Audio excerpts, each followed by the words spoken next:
అందరికీ నమస్కారం. నేను మీ దార్ల రాజేంద్ర, సూలూరుపేట నియోజకవర్గం. వైఎస్ఆర్సీపీ మాజీ మంత్రి రోజా ఈమె మాట్లాడుతూ వైసీపీ ప్రభుత్వంలో మా జగనన్న ఎస్సీ మహిళలకి హోంమంత్రి పదవి ఇచ్చారు కాబట్టి ఈరోజు కూటమి ప్రభుత్వంలో నీకు హోంమంత్రి వచ్చిందంటే జగనన్న భిక్ష అని చెప్పి మాట్లాడుతూ ఉంది. మేము ఒకటే చెప్తా ఉన్నాం, రోజా గారు రాష్ట్రంలో 5 ఏళ్ల పరిపాలన అందరూ చూశారు. 5 ఏళ్ల పరిపాలనలో హోంమంత్రి పాత్ర ఏ విధంగా ఉండిందో మేమందరం చూసాం. ఎక్కడ అన్యాయం జరిగినా, ఎక్కడ దౌర్జన్యాలు జరిగినా, ఎక్కడ మారణ హోమం జరిగినా, ఎక్కడ ఎస్సీల మీద మహిళల మీద అరాచకాలు జరిగినా, మహిళల మీద రేపులు జరిగినా, ఎస్సీ సోదరుల మీద దాడులు జరిగిన, ఎస్సీ సోదరుల్ని చంపి డోర్ డెలివరీ చేసిన, డాక్టర్ సుధాకర్ లాంటి వాళ్ళని పిచ్చోళ్ళు చేసి చంపించేసిన ఎన్నో జరిగాయి.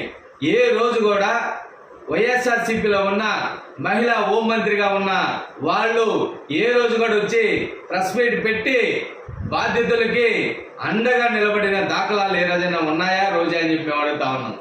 ఎక్కడా లేదు. ఆ రోజు కూడా తెలుగుదేశం పార్టీ అండగా ఉండింది తప్ప తెలుగుదేశం పార్టీలో మహిళా అధ్యక్షురాలుగా పనిచేస్తున్న వంగలపూడి అనిత గారు వాళ్ళ ఇళ్లకు పోయి వారికి నారా చంద్రబాబు నాయుడు గారు మీకు భరోసా ఇచ్చారు, రేపు మన ప్రభుత్వం వస్తుంది, మీకు న్యాయం చేస్తాము, మీకు ఆర్థిక సహాయం నారా చంద్రబాబు నాయుడు గారు ఇంత చేశాడు అని చెప్పి ఆ రోజు మా వంగలపూడి అనిత గారు వాళ్ళకి అండగా ఉండింది. అదేవిధంగా రాష్ట్ర ఎస్సీసీఎల్ అధ్యక్షులుగా ఉన్న ఎంఎస్ రాజు గారు ఆ రోజు ఎక్కడ ఎస్సీలకు అన్యాయం జరిగినా ఆయన వంతు ఆ రోజు సహాయ సహకారాలు అందించిన ఘనత తెలుగుదేశం పార్టీది. ఈరోజు నువ్వు మాట్లాడేది భిన్నంగా ఉంది. రోజా, నువ్వు మాట్లాడుతూ ఉన్నావు జగన్మోహన్ రెడ్డిని తిడితే మీకు మంత్రి పదవులు ఇస్తున్నారని చెప్పి నువ్వు మాట్లాడుతూ ఉన్నావు. గత వైసీపీ పాలనలో మేము చూసాం. గత వైసీపీ పాలనలో ఏ విధంగా జరిగినాయి. ఎవరు తెలుగుదేశం పార్టీ నాయకుల్ని నారా చంద్రబాబు నాయుడు గారిని, నారా లోకేష్ గారిని, అదేవిధంగా పవన్ కళ్యాణ్ గారిని ఎవరు ఎక్కువ వైసీపీ ఎమ్మెల్యేలు తిరిగితే వారికి మంత్రి పదవులు ఇచ్చిన ఘనత చరిత్ర మీ జగన్మోహన్ రెడ్డి అని చెప్పి నేను తెలియజేస్తా ఉన్నాం.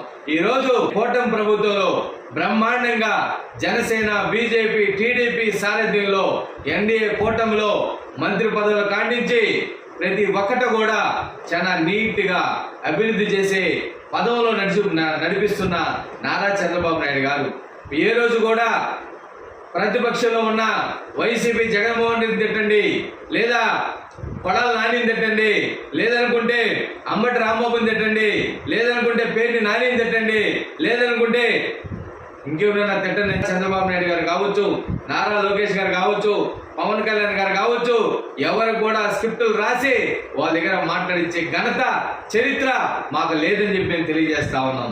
బ్రహ్మాండంగా వంగలపూడి అనిత గారు హోంమంత్రిగా ఉన్నారు ఈ ఆంధ్రప్రదేశ్ రాష్ట్రంలో.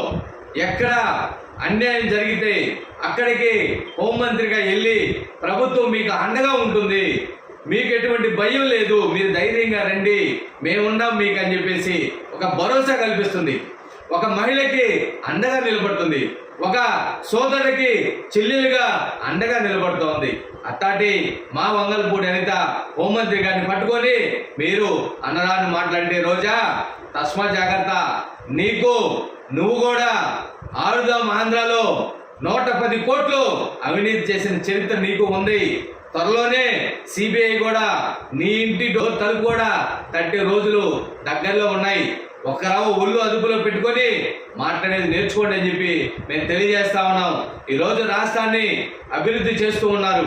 రాష్ట్రంలో ఉన్న బడుగు బలహీన వర్గాల వారందరికి కూడా ఈరోజు సూపర్ 6 కావచ్చు, చెప్పని హామీలు కూడా ఈరోజు నెరవేర్చుకుంటా పోతూ ఉన్న ప్రభుత్వం ఏదైనా ఉందంటే అది ఎన్డీఏ కూటమి నారా చంద్రబాబు నాయుడు గారికి దక్కుతుందని చెప్పి తెలియజేస్తా ఉన్నాం.